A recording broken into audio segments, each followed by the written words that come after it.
کنفرانس بین المللی ایران چشمانداز تغییر 29 ژوئن 2018 پنل سوم سپاه پاسداران و تأثیر تحریم‌ها.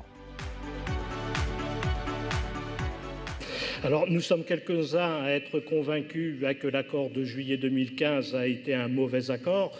Je pense qu'il n'est pas la peine de revenir, ou en tout cas de s'étendre très longtemps là-dessus. Au final, les capitales européennes, celles qui composent ce que l'on appelle l'UE3, qui était la cheville ouvrière de la négociation de cet accord, se sont retrouvées au pied du mur.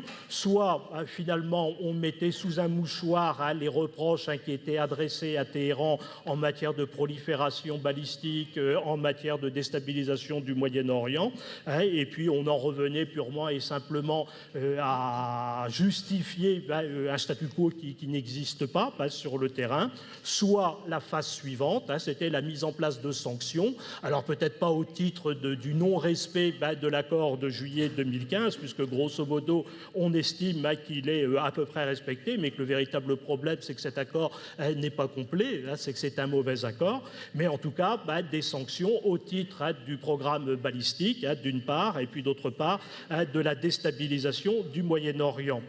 Alors en fait, le président américain Donald Trump, en dénonçant cet accord le 8 mai dernier, nous a fait en quelque sorte prendre un raccourci, puisque le fait est que la situation est complètement bouleversée. Mais parce qu'il y a de véritables intérêts de sécurité qui sont en jeu dans cette affaire, que ce soit la menace directe représentée par ce régime et son intention stratégique, ou alors, d'une manière plus générale, les menaces indirectes qui découlent de toute la déstabilisation du Moyen-Orient du fait de la politique iranienne. Alors, le fait est que les intérêts de sécurité sont beaucoup plus importants que les questions de marché, que les questions finalement commerciales, sur lesquelles très vite, malheureusement, le débat en France et en Europe, en tout cas, à rouler.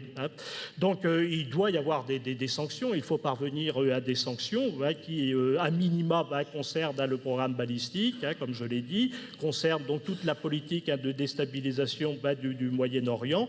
Et le point commun, finalement, à toutes ces questions, que ce soit le programme balistique, le programme nucléaire dans ses virtualités et la déstabilisation du Moyen-Orient, ce sont les gardiens de la révolution. C'est l'épine dorsale, c'est la colonne vertébrale du régime, et donc, de fait, il faut viser cette colonne vertébrale.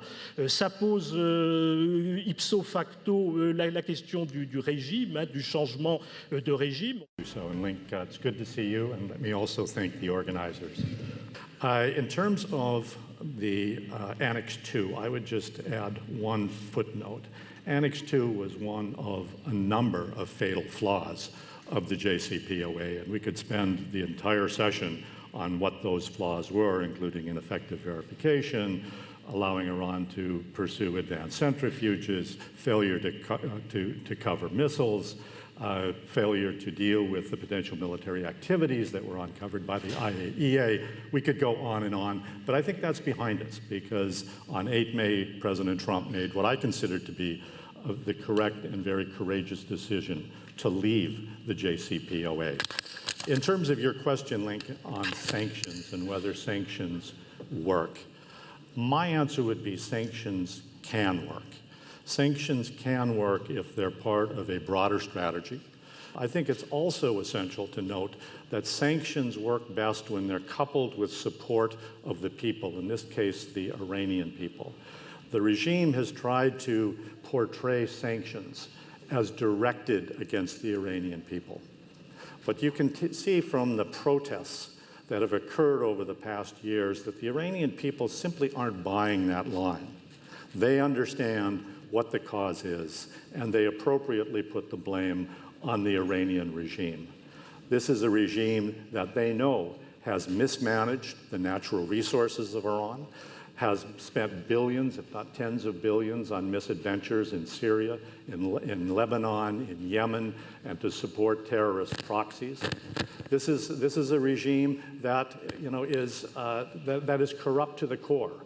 Recently, we reimposed sanctions on the governor of Iran's central bank for funneling funds from the IRGC to Hezbollah. And there's many more things that we can do in that context. We can also broaden sanctions to other sectors beyond petroleum-related and financial-related transactions, to mining, to engineering, to construction. And you can already see shipping companies, insurance companies, petroleum companies already moving to abandon their relationships with Iran. They have said that they will continue those relationships only if waivers are offered. And Secretary Pompeo has again said that that's very unlikely. It's simply not going to happen. Let me stop there. Thank you, John.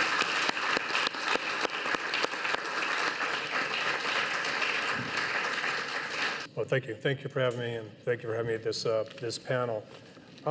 What's different now is that the IRGC Quds Force and Iran, the regime, does not have an advocate like they had in 2009. In 2009 through 2013, the Iranian regime faced the toughest sanctions it ever faced before, yet it was still able to do very destabilizing activities. That's because they had a guarantor. And the guarantor was the administration, those in the administration that were working towards the JCPOA, the Iran deal.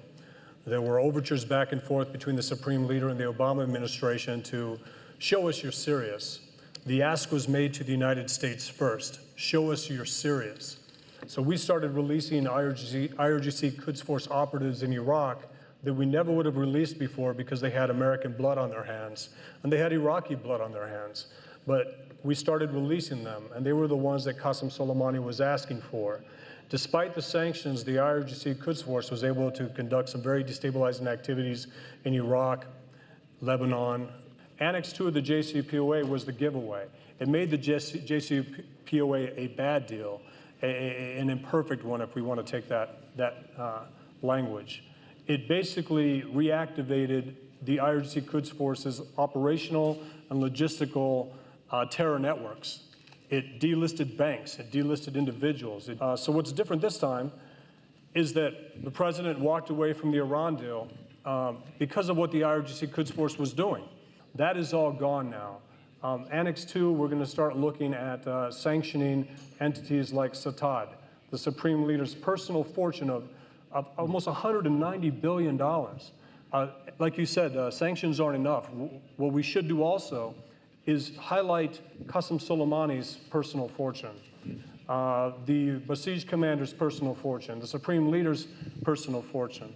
I mean, Mohammad Reza Nakhti was the leader of the Basij. He's the one responsible for putting down the 2009 protests. He received sanctions relief. We need to publish these individuals' personal wealth because those soldiers that you talked about, the good thing that I'm hearing, I think this is a good thing. The private sector is not listening to reassurance from their European governments that they should invest in Iran. The European private sector, it was hesitant to go into Iran when the United States was in the JCPOA, and less hesitant now. They may not be listening to their governments when their governments say, go ahead and do this, but they are listening to U.S. Treasury. The United States just announced that they will not offer any waivers on the import of Iranian oil to any country. So Iran is shedding friends. If they rush to a bomb, they lose Europe. If they rush to a bomb, Russia actually has to put its foot down because Russia does not want the Islamic Republic to have a nuclear weapon on their border. And China is simply tired of pouring billions of dollars into Iran's economy to offset the hesitancy of U.S. private sector and European private sector companies. And I'll leave it there. Thank you very much.